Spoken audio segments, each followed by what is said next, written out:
शिवहम गुरुदेव, आपकी चरणों में कोटि कोटि प्रणाम। सोहम।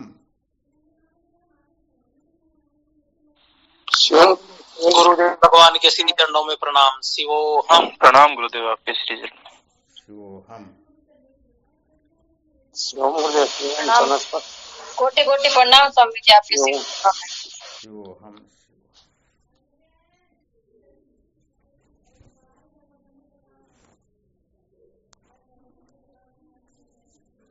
क्या विषय चल रहा था अपना?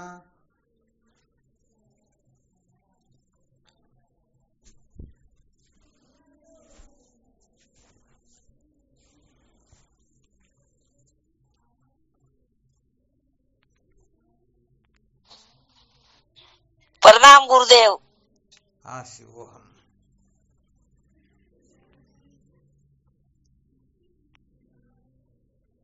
आवाज आ रही है? आ रही गुरुदेव, आवाज आ रही। क्या विषय चल रहा था?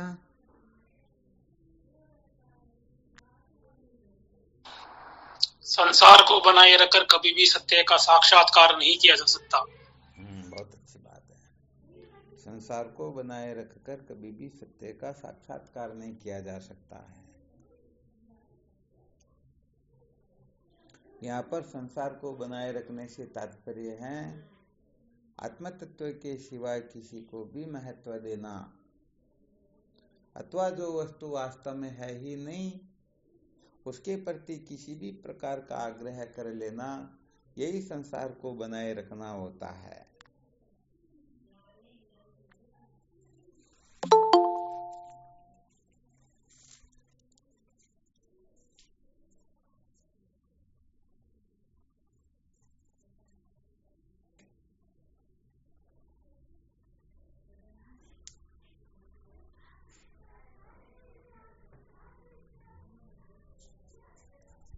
कल क्या सुनाया था इसके अंतर्गत?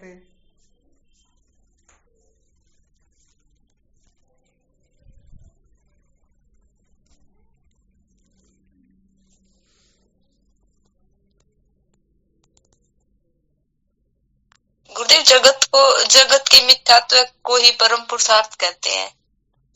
जगत के मिथ्यात्व को ही परम पुरुषार्थ कहते हैं।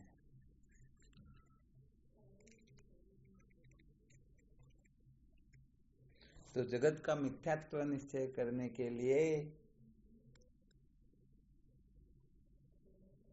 सर्वप्रथम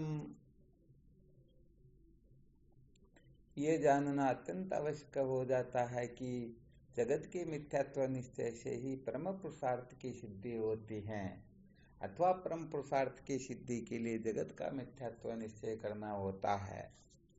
ये रहस्य यदि किसी को ठीक तरह से समझ में आ जाए तो बताओ वह जगत के मिथ्यात्व निश्चय के लिए जहां तक हो सके जो कुछ भी करना हो उसके लिए वह पूर्ण रूप से तत्पर रहेगा या नहीं रहेगा?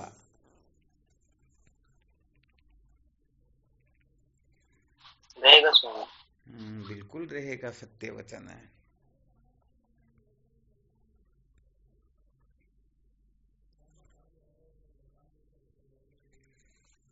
अच्छा, जो जगत का मिथ्यात्व निश्चय करना चाहता है वह जगत में किसी भी प्रकार से सार युक्त वस्तु को देख पाएगा क्या?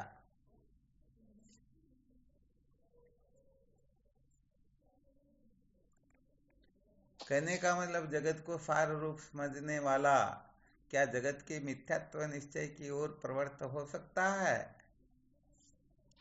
नहीं हो सकता। हाँ, कभी नहीं हो सकता, क्योंकि जब जगत में उसे कुछ सार दिखाई दे रहा हो, असार वस्तु को अवश्य छोड़ा जा सकता है, परंतु जिसमें सार होता है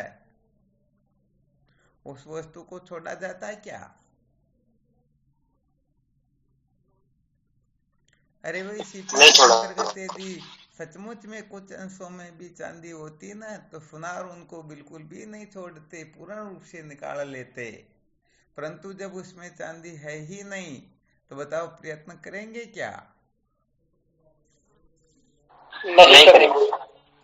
प्रयत्न करेंगे ही नहीं। तो यहाँ पर समझना अपने को यह है कि जब जगत के प्रति हम आस्था बना लेते हैं कि मुझे इस जगत से ये प्राप्त हो जाएगा, उसी समय हम जगत को बनाए रखने का आग्रह प्रारंभ कर लेते हैं, आग्रह करना शुरू कर देते हैं। और अच्छी तरह से समझ में आ जाए कि इस जगत से ये वस्तु स्वप्न में भी नहीं मिल सकती हैं, तो बताओ आग्रह रहेगा क्या?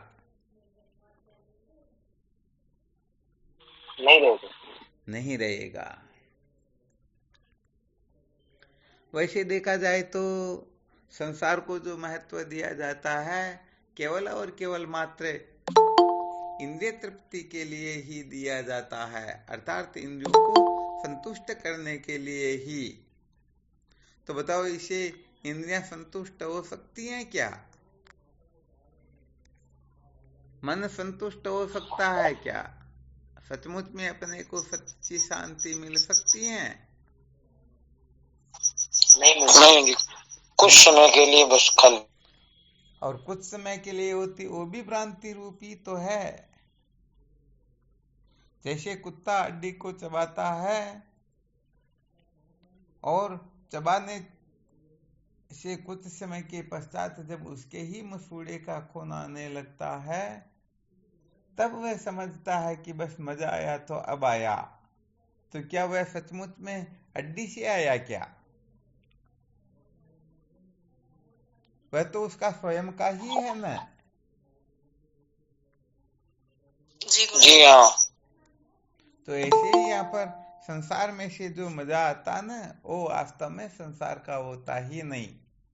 क्योंकि किसी भी वस्तु को आप सोच लीजिए या निश्चय कर लीजिए कि इस वस्तु से आनंद आता है, तो अच्छी तरह से मंथन करके देखने से पता चल जाता है कि जिस वस्तु को हम सर्वश्रेष्ठ समझते हैं वही वस्तु किसी के लिए आनंद रूप हो सकती है तो किसी के लिए दुख रूप हो सकती है। होती या नहीं होती है? अरे भाई, कोई सोचता है कि गुलाब जामुन से ही आनंद आता है, तो शुगर के रोगी के लिए आनंददायक होगा क्या गुलाब जामुन?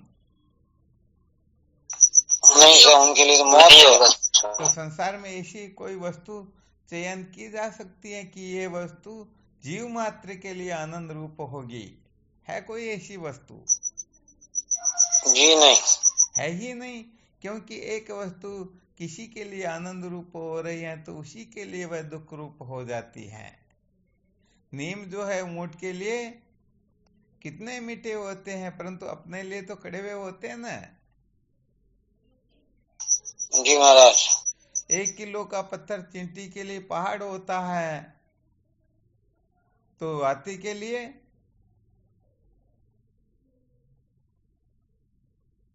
हाँ, उसके लिए कोई दुख नहीं, कणभरी होता न। तो अच्छी तरह से मंथन करके देखा जाए तो इस संसार में ऐसी कोई वस्तु सिद्ध होती ही नहीं जो सचमुच में आनंद रूप हो। परंतु हम क्या करते हैं, किसी को भी आनंद रूप समझ करके उसे पाने के लिए अनेक प्रकार की क्रियाएं चेष्टाएं करने लग जाते हैं। तो जब क्रिया चेष्टा करते हैं तो इसका मतलब यही हुआ नहीं ये जगत सत्य है। और जब हम जगत को सत्य समझ करके इस ओर प्रवृत्त होते हैं तो अपनी ब्रह्मता तो खो जाती है ना।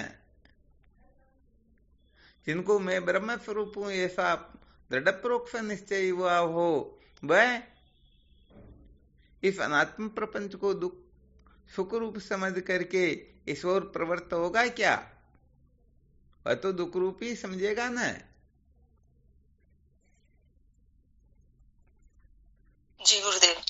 तो यहाँ पर संसार की किसी भी क्रिया में, चेष्टा में, भाव में कहीं पर भी हम बहुत ज्यादा महत्व बुद्धि करके वहां ऐसे अटक जाते हैं कि उसको ही परमार्थ समझने लग जाते हैं। उसको इतना महत्व दे देते हैं कि उसके बिना हम रह सकते ही नहीं, वही जीवन का सार हो जाता है। और उसको हम अपने जीवन का अभिन्न अंग बना लेते हैं। अब विचार करके देखो, इस प्रकार से जब हम आग्रह कर लेते हैं तो ब्रह्म विचार करने में हम समर्थ हो पाएंगे क्या? अरे सत्य को जान ही नहीं पाएंगे, क्योंकि हम तो वहां पर अटक गए ना सदा के लिए।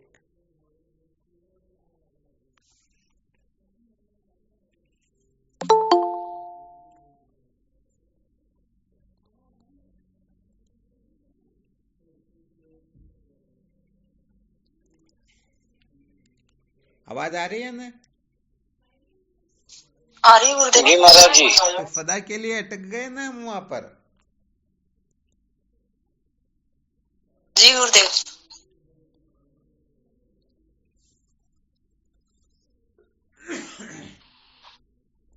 ये बिल्कुल पक्का है कि हम जब किसी भी वस्तु में कमी का अनुभव करेंगे तभी हम उस वस्तु को छोड़ने के बारे में विचार कर पाएंगे, वरना जिसमें हम किसी प्रकार की कमी नहीं देखते हैं वहां से छूटने की इच्छा होती है क्या?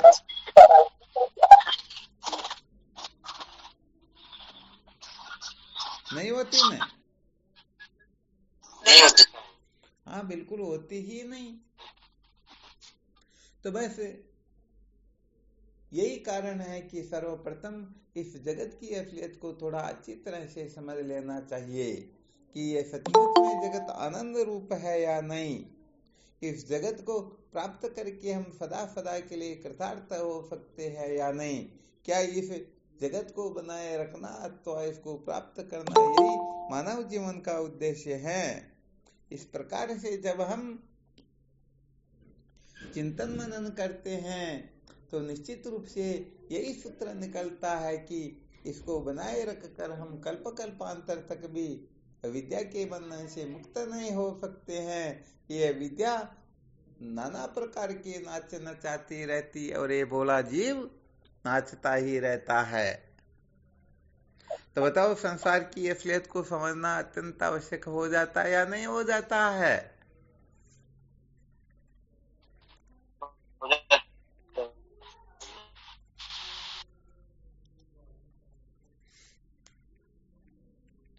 जब तक सच्ची बात कहें तो जगत के स्वरूप को ठीक ठीक नहीं समझ पाएंगे तब तक न तो ब्रह्म विचार की ओर प्रवृत्ति होगी, न विवेक वैराग्य ही जागृत होंगे, और न हम यहाँ से टस से मस होना चाहेंगे। क्योंकि ये तो एक प्रकार की साइकोलॉजी होती है। जो जहाँ पर अटका हुआ है उसी को सब कुछ समझ लेता है, उसे ही श्रेष्ठ समझता है। हाँ, भले ही कीचड़ में क्यों न पड़ा हो, पर तू समझ ले कि मैं तो स्वर्ग के अंतर्गत मजे ले रहा हूं, तो वह फिर कीचड़ से छूटने का स्वप्न में भी चिंतन नहीं करेगा, वह उसी जगह पर अटका रह जाएगा। तो संसार के अंतर्गत प्राणी मात्र इसी प्रकार से तो अटके हुए हैं।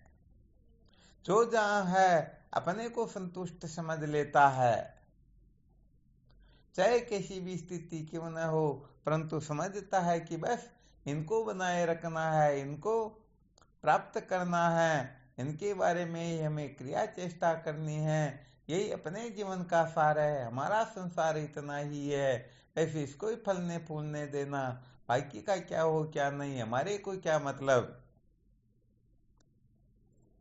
तो जो जिस प्रकार की वासना से ग्रसित होकर के कल्पना कर बैठता है, बस उसी के अनुसार उसको सारा का सारा फल प्राप्त हो जाता है। तो बताओ, फिर वह वहां से ऊपर उठने की चेष्टा करेगा क्या? अरे भाई, ये अपनी सोच हो सकती है कि बस यही जीवन का सार है, परंतु सचमुच में ये जीवन का सार है या नहीं, इसको तो अच्छी तरह से फिर कसौटी पर कस करके देखना होता है। वो कहते हैं ना, कोई एक व्यक्ति उसकी घरवाली को कहता है कि भाई मुझे सरपंच कहो। वो कहती भाई मेरे सरपंच कहने से क्या काम, कोई काम थोड़ी चलने वाला नहीं, तुम तो फिर भी कहो। तो वो कहती मैं सरपंच क्यों, आपको तो मैं प्रधानमंत्री कह सकती हूँ, परंतु ये अपने अड़ोस पड़ोस के गांव के लोग भी कहे तब ना। तो ऐसे हम उलझे हुए रहते हैं, जो कुछ भी कर रहे होते हैं चाहे कैसा भी क्यों ना हो उसे परमार्थ समझ लेते हैं। यही मनुष्य जीवन का सार है, इसी के लिए मनुष्य जन्म मिला हुआ है। और हम अंततोगत्वा उस कचरे में पड़े रह करके अपने जीवन को धन्य बनाने की कल्पना करके जन्म मृत्यु की श्रृंखला में ही भटकते रहते हैं। यही होता ना सचमुच में। जी महाराज जी। तो बस विवेकी पुरुषों को यहाँ थोड़ा मंथन करके देखना है कि क्या यही जीवन का सार है, इसी के लिए मानव जीवन मिला हुआ है। तो ये 5 ज्ञान इंद्रियां, 5 कर्म इंद्रियां, 4 अंतःकरण के द्वारा अर्थात 14 इंद्रियों के द्वारा जागृत अवस्था में जो जो व्यवहार होता है इसके बारे में अच्छी तरह से चिंतन मनन करके देखे क्या यही जीवन का सार है।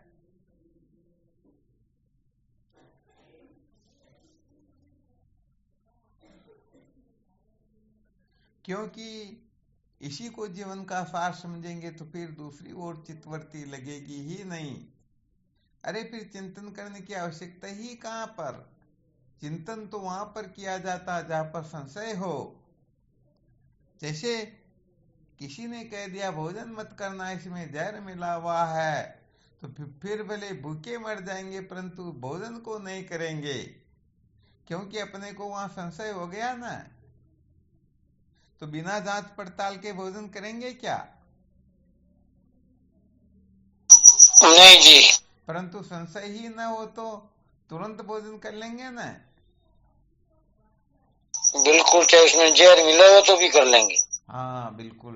तो यहाँ पर कहने का मतलब हम संसार को आनंद रूप समझ करके अनादिकाल से इसके पीछे पागल हो रहे हैं, परंतु जब श्रुति संत महापुरुषों की कृपा से ये सुनने को मिलता है जन्म दुखम जरा दुखम जया दुखम पुनः पुनः अंत काले महादुखम तस्मात् जागरही जागरही। जन्म दुखम जरा दुखम दुखम मृत्यु पुनः पुनः संसार मंडलम दुखम पच्यन्ते यत्र जंतव। अर्थात ये सारा नाम रूपात्मक प्रपंच दुख रूप है, यहाँ पर अणु मात्र भी सुख है ही नहीं। जगत खेद में परे जिन केवल दुखता माही, सत्य सत्य पुनि सत्य कहूं सुख सपने नाई। अरे स्वप्न में भी अणु मात्र सुख मिल सकता ही नहीं। जब श्रुति संत महापुरुषों के ऐसे वचनों का कोई श्रवण करता है तो उन वचनों को सुन करके थोड़ा बहुत संशय होता या नहीं होता संसार के प्रति। अरे हम तो इस संसार को आनंद रूप समझ रहे हैं, परंतु संत महापुरुष कह रहे कि यह आनंद रूप है ही नहीं, तो फिर तो विचार करना चाहिए या नहीं करना चाहिए? बिल्कुल, उन पे विश्वास करना चाहिए। हाँ, परंतु बड़े आश्चर्य की बात होती है, श्रुति संत शास्त्र गुरुदेव बार बार चिल्ला चिल्ला करके कहते हैं, परंतु फिर भी ये कान पर जूं रेंगती ही नहीं। फिर भी हम इन्हीं को महत्व देते हैं, इन्हीं के पीछे पागल होके पड़े रहते हैं। विद्या की कितनी विलक्षण महिमा है, बड़ा खतरनाक काम है ना। जी महाराज जी। हाँ, इसलिए अपने विवेक को महत्व देना चाहिए।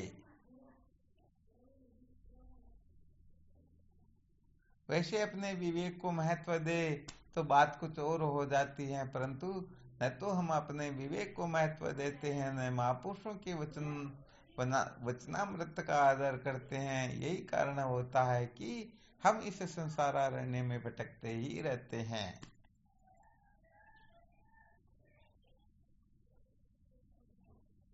तो भाई देखो, जो सचमुच में सच्चा सुख चाहता हो और संसार के पीछे पागल होके पड़ा हुआ हो और फिर उसे कहीं से सुनने को मिल जाए कि यहाँ पर तो अणु मात्र भी सुख नहीं है, सचमुच में वही फिर इसके बारे में अच्छी तरह से जांच पड़ताल करेगा। करे भाई हमारा अनुभव ये कहता है, लोग ये कहते हैं, श्रुति संत शास्त्र गुरुदेव ये कह रहे हैं, अब इनमें क्या ठीक है क्या ठीक नहीं, वो अच्छी तरह से निर्णय करके लक्ष्य पर पहुंच ही जाएगा।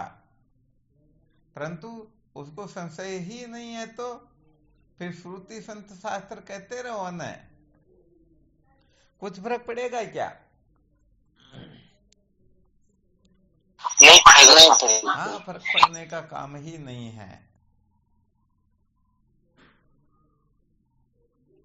तो कुल मिलाकर के ये जो सूत्र बताए गए हैं, इनका बहुत अच्छी तरह से अवलोकन करना होता है, समझना होता है, हृदयंगम करना होता है। अपनी अक्ल होशियारी यहाँ पर काम करती ही नहीं, अपनी अक्ल होशियारी को एक तरफ रख करके फिर कुल मिलाकर के वास्तविकता को समझने की चेष्टा करनी होती है कि सचमुच में सत्य क्या होता है। हम तो केवल एक पक्ष सुन करके निर्णय कर लेते हैं, दूसरा पक्ष भी सुने ना तब पता चले। तो हम तो अपने मन की सुन लेते हैं बस, और क्या, श्रुति संत शास्त्रों की थोड़े सुनते हैं।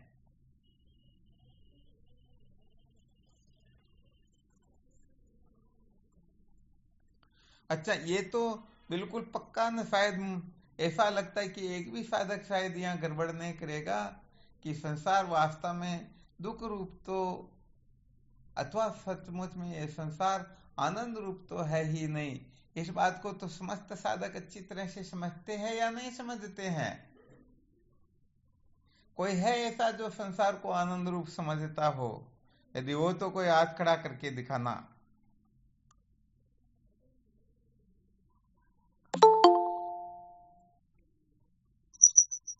महाराज जी है तो नहीं, पर अभी तो लग रहा है, वास्तव में तो है नहीं, लेकिन अभी तो लग रहा है ना, इसीलिए तो इस संसार को हम त्याग नहीं कर रहे हैं। हाँ, ये कोई दिक्कत की बात नहीं, परंतु पूर्ण रूप से आनंद रूप समझ करके बैठे हुए ऐसे थोड़े हैं क्या? नहीं, वो तो नहीं, सैद्धांतिक में तो पूर्ण ही दुखदायी है। हाँ, भले 100% दुखदायी नहीं लग रहा हो, फिर भी कुछ अंशों में तो दुख रूप लग रहा या नहीं लग रहा? जी महाराज जी। बहुत अच्छी बात है। तो जब ये संसार में दुख रूप लगने लगेगा तो निश्चित रूप से हम आनंद की खोज में लग जाएंगे, और ये संसार आनंद रूप लग जाए तो फिर आनंद की खोज समाप्त हो जाती है। फिर वह जीव जीवन पर उसी जगह पड़ा रहेगा कीचड़ में और सपना देखता रहेगा मौज मस्ती मनोरंजन से।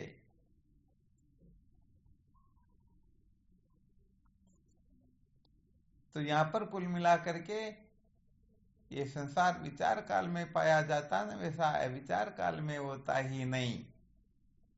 यदि कोई इतना सा समझ ले कि सचमुच में संसार को हम जैसा जानते हैं, मानते हैं, समझते हैं, वैसा संसार है ही नहीं।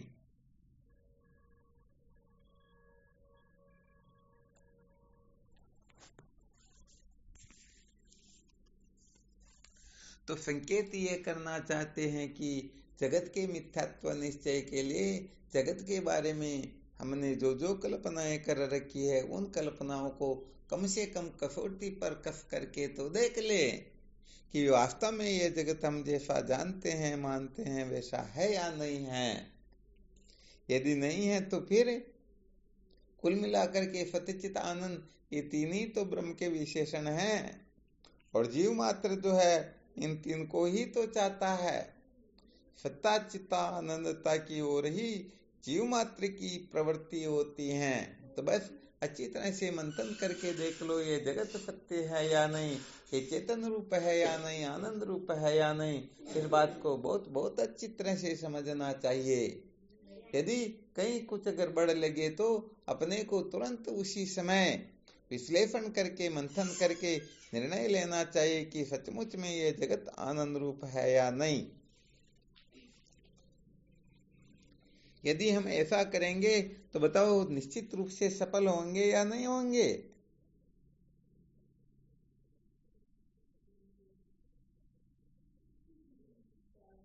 आवाज आ रही है? जी महाराज जी।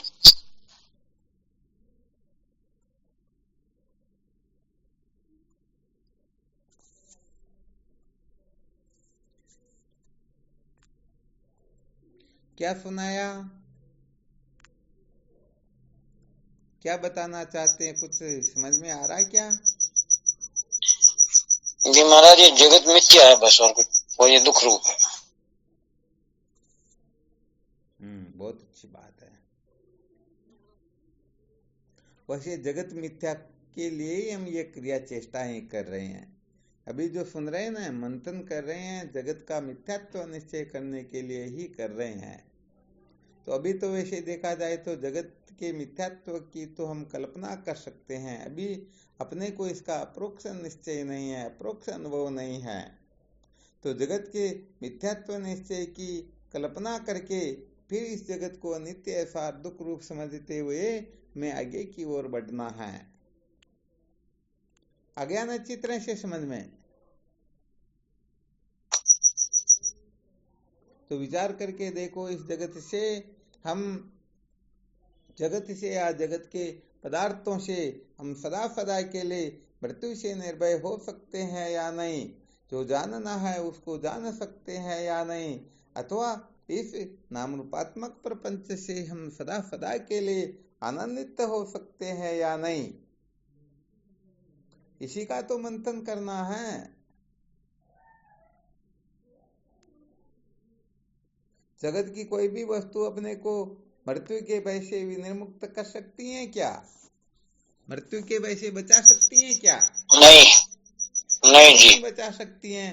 अरे भाई, जो सत्य हो वही तो अपने को निर्भय कर सकता है। जगत सत्य है नहीं, जगत चित्त है, चेतन है नहीं, जगत आनंद रूप है नहीं, यही तो युक्तियों के द्वारा मंथन करना है, विश्लेषण करना है। इन्हीं का तो हमें ठीक ठीक प्रकार से विचार करना है। बात इतनी सी है कि ये विचार तभी सचमुच में उदय होता है जब हम इस संसार को बनाए रखने का आग्रह अच्छी तरह से त्याग दे। इस आग्रह से हम जिस दिन ऊपर उठ जाएंगे उसी दिन सचमुच में ये ब्रह्म विद्या की क्लास प्रारंभ हो जाएगी। और यदि हम ऐसा नहीं कर पाएंगे तो फिर इस जगत को सत्य सिद्ध करने के चक्कर में ही पड़े रहेंगे। इसी के लिए नाना प्रकार की युक्तियां निकालेंगे, तर्क देंगे और पता नहीं क्या का क्या गड़बड़ करेंगे, तो जीवन व्यर्थ चला जाएगा ना। जी महाराज। हाँ, तो बस इन सूत्रों का बहुत अच्छी तरह से मंथन करना चाहिए। सत्य बात यह है कि यदि हम किसी को भी अपने जीवन का लक्ष्य बना लेंगे तो सचमुच में वहां से छूटना बहुत दुर्लभ हो जाएगा, बहुत मुश्किल हो जाएगा। चाहे हम कहीं पर भी क्यों ना अटक गए, जहां पर अटक गए वहां से ऊपर उठने में शायद कितने ही जीवन क्यों न लग जाए। तो अपने को यहाँ पर अटकना नहीं है, आसक्त नहीं होना है, यहाँ मैं तो बुद्धि नहीं करनी है, इसी को अपने जीवन का लक्ष्य नहीं बनाना है। आ गया ना अच्छी तरह से समझ में?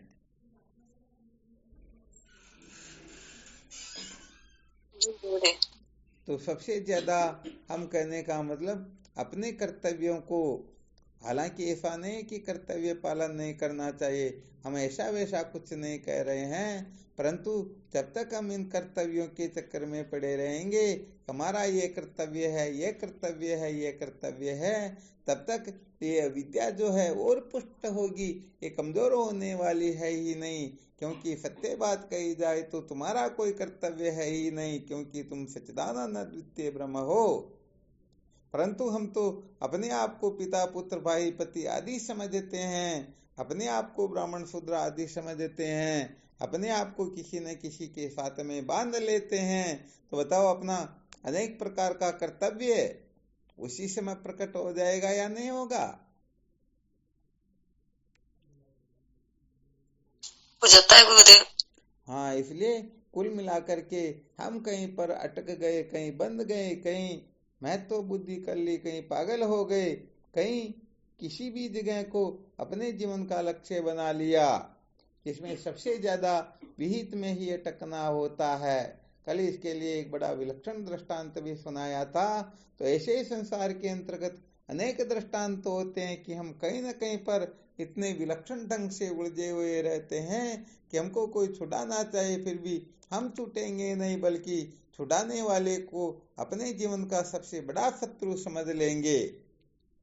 तो सब जगह पर हम कहीं न कहीं अटके हुए होते हैं।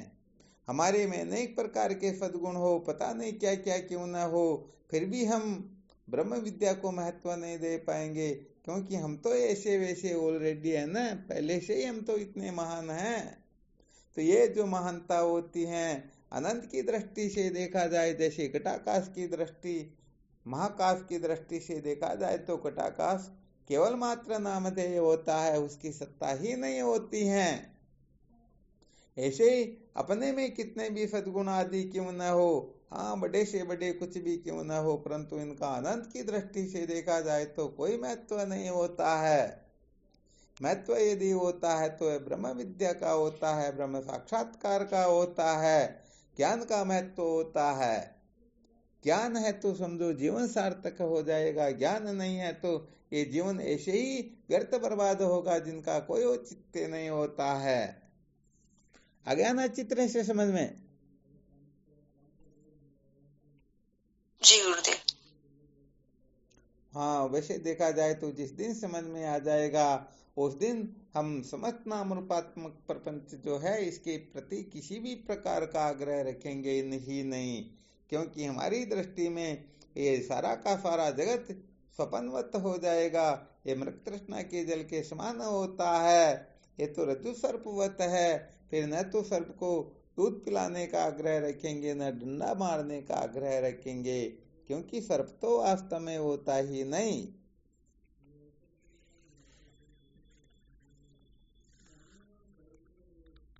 बस जगत के प्रति हमारा जो जो आग्रह बैठा हुआ है उसको युक्ति प्रमाण के द्वारा कसौटी पर कस करके देखना चाहिए कि हम कहीं मूर्खता तो नहीं कर रहे हैं, हम कहीं पागलपन तो नहीं कर रहे हैं। तो ऐसा जब हम मंथन करेंगे, इसके लिए जब विचार करेंगे, तो निश्चित रूप से ये सिद्ध हो जाएगा कि हम अनादिकाल से लेकर के अब तक सबसे बड़ी मूर्खता ही करते आ रहे हैं। समझदारी तो सचमुच में हमने कभी की ही नहीं। तो वही ये समझदारी तो तभी होती है जब विवेकादि साधन प्रकट होते हैं, ब्रह्म विद्या की ओर प्रवृत्ति होती है। बाकी ये सारा का सारा नाम रूपात्मक प्रपंच तो अनादिकाल से अपने को उलझाता हुआ ही आ रहा है, भटकाता हुआ ही आ रहा है। इसमें किसी को कोई संशय हो तो देख लेना।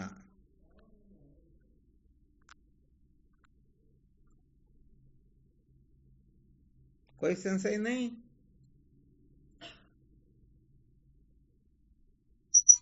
नहीं महाराज जी। बहुत अच्छी बात है। तो यहाँ पर अभी जो कुछ भी सुनाया गया जगत के बारे में हम किस प्रकार की समझ बनाएंगे, तब सचमुच में यह जगत पीछा छोड़ेगा या हम इसको छोड़ने की इच्छा करेंगे, इससे ऊपर उठने की चाह ना करेंगे, कब कर सकेंगे?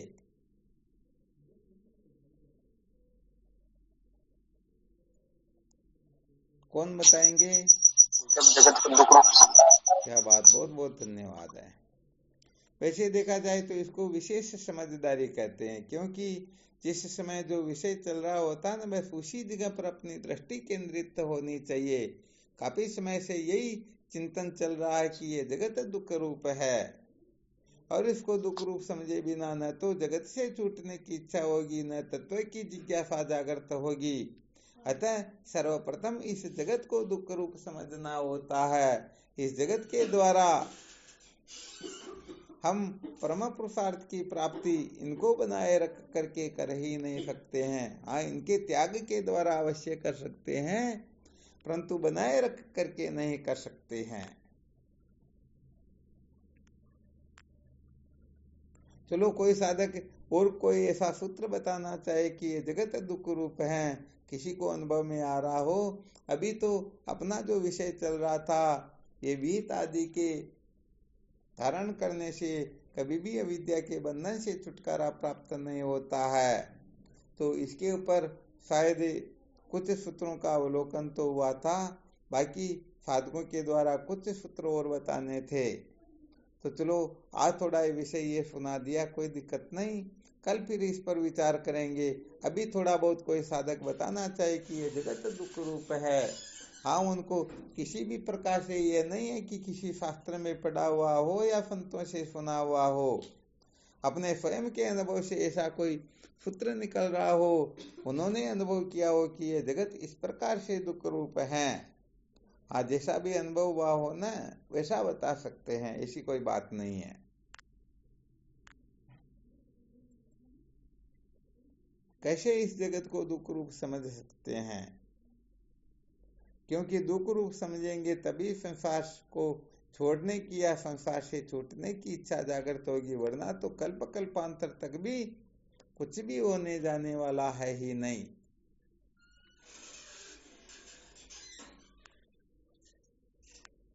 कौन बताएंगे?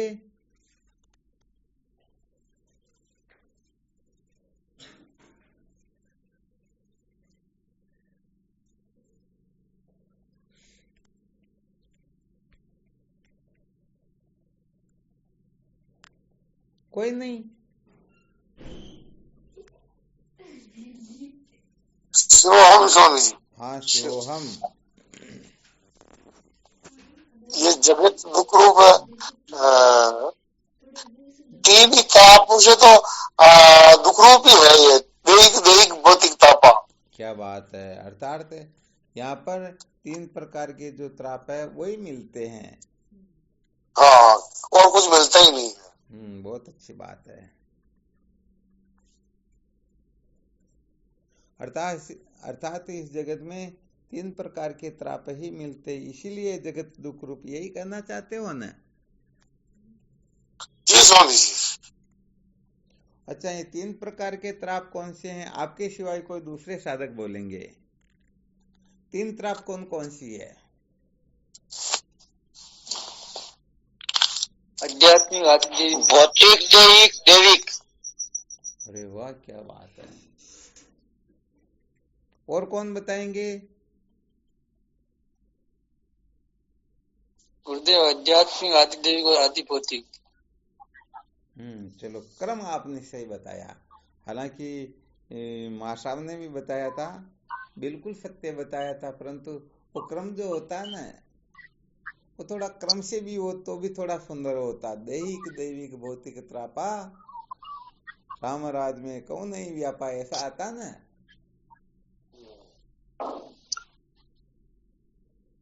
गुरुजी खुद को ताप, देवता को ताप, संसार को ताप। अरे वाह, क्या बात है। बहुत सरल भाषा में बता दिया, छोटे से छोटा बच्चा भी समझ सकता है।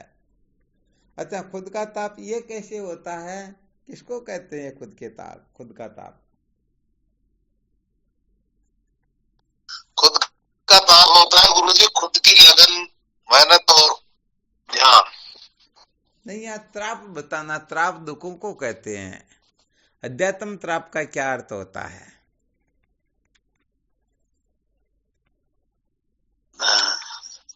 दैहिक ताप बताया सब इसमें।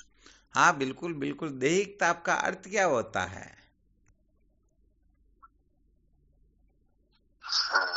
गुरुजी और तो न जानो।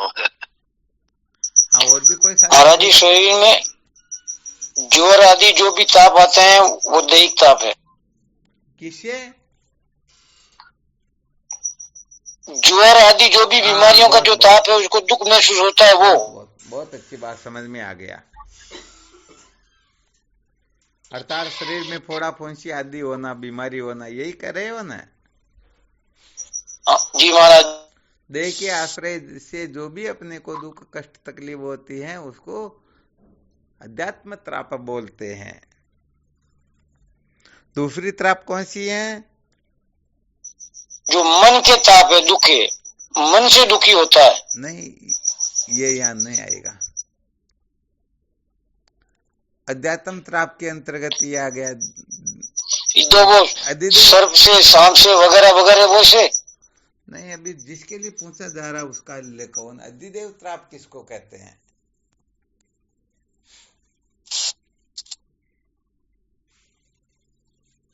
गुरुदेव बिजली, भूकंप। दैविक ताप देवता के द्वारा कष्ट आता है उसको। यहाँ पर अधिदेव त्राप से तात्पर्य होता है जो चक्षु इंद्रियों का विषय न हो, इंद्रियों के आंख के द्वारा जिनका अनुभव नहीं किया जा सकता हो, उनके द्वारा जो त्राप होती है ना, उस त्राप को कहते हैं अधिदेव त्राप है। जैसे अतिवृष्टि, अनावृष्टि, भूकंप आ जाना, बिजली गिर जाना,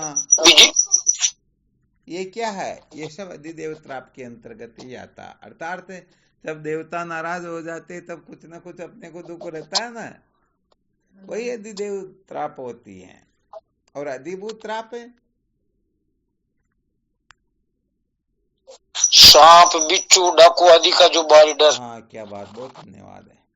अर्थात जो चक्षु इंद्रियों का विषय हो, उनके द्वारा जो अपने को त्राप मिलती है, उनको कहते हैं अधिभूत त्राप है। वैसे देखा जाए तो संसार के अंतर्गत जीव मात्र जो है इन तीन त्रापों से दुखी सदा सर्वदा होता ही रहता है। शरीर के अंतर्गत किसी न किसी प्रकार की बीमारी हो ही जाती है देवताओं का, और ये दूसरा जो बताया गया है, ये भी किसी न किसी को किसी न किसी प्रकार से त्राप होती ही रहती हैं। तो इसी क्या सिद्ध हुआ?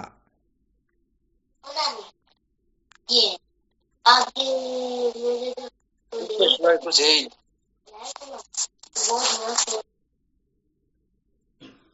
सेवा के संसार में दुख के सिवाय और कुछ है ही नहीं। क्या बात, बहुत धन्यवाद है। अर्थात इस संसार के अंतर्गत दुख के सिवाय कुछ है ही नहीं। अरे दुख से छूटना हो तो क्या करना होगा? इस संसार को झूठा समझना होगा। क्या बात है, अभी की बात बड़ा खतरनाक बोली, बहुत धन्यवाद है। अरे भाई, जिससे अपने को दुख होता है उसकी असलियत को समझना होगा, उसको झूठा समझना होगा, उसकी दुख रूपता का अपने को चिंतन करना होगा, और पूर्ण रूप से दुख से छुटकारा प्राप्त होगा जिस दिन हम इस जगत के मिथ्यात्व का निश्चय कर लेंगे। क्योंकि जगत का मिथ्यात्व निश्चय करने पर जगत नाम की कोई वस्तु शेष रहती ही नहीं, और जो वस्तु शेष रहती ही नहीं वह किसी को किसी भी प्रकार से कैसे दुखी कर सकेगी? नहीं कर सकेगी ना। सवाल ही नहीं, है ही नहीं तो दुख क्या का। हाँ, क्या बात है। तो बस जगत को बनाए रख करके या तो अपने जीवन को बर्बाद कर लो, जन्म मृत्यु की श्रृंखला में भटकते रहो, अथवा जगत का मिथ्यात्व निश्चय करके सदा सदा के लिए कृतार्थ हो जाओ। बस यही जीवन का सार होता है। चलो फिर कल विचार करेंगे। शिवोहम। शिवोहम। श्री गुरु चरणों में साक्षात दंडवत प्रणाम। शिवोहम। चरणों में साष्टांग दंडवत प्रणाम। शिवोहम। प्रणाम गुरुदेव जी को प्रणाम, अनंत पापों में गुरुदेव को प्रणाम। शिवोहम। गुरुदेव भगवान के श्री चरणों में प्रणाम। शिवोहम। हाँ, शिवोहम। प्रणाम गुरुदेव, आपके श्री चरणों में बहुत प्रणाम। शिवोहम।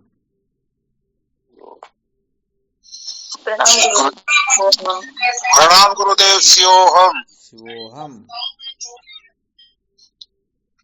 श्री गुरुदेव के चरणों में बार बार प्रणाम। हाँ, शिवोहम। सतगुरुदेव भगवान के पहुंचन में कोट कोट प्रणाम। शिवोहम। प्रणाम गुरु जी, कोटि कोटि प्रणाम। हाँ, शिवोहम। प्रणाम गुरुदेव। शिवोहम। शिवम गुरुदेव। शिवम। शिवोहम। शिवम चरण स्पर्श। हाँ, शिवोहम। गुरुदेव भगवान के श्री चरणों में साष्टांग दंडवत प्रणाम। शिवम। शिवोहम। प्रणाम स्वामी। चरणों में कोटि कोटि प्रणाम। हाँ, शिवोहम।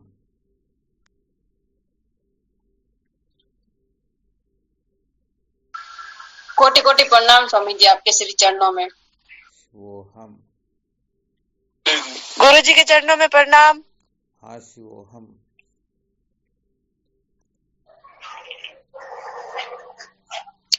प्रणाम स्वामी जी। शिवोहम। शिवोहम। शिव शिवोहम। हमारा सतगुरु चरणों में कोटि कोटि प्रणाम बाबू जी। शिवोहम। शिवोहम। कोटि कोटि प्रणाम स्वामी जी आपके श्री चरणों में। शिवोहम। शिवोहम।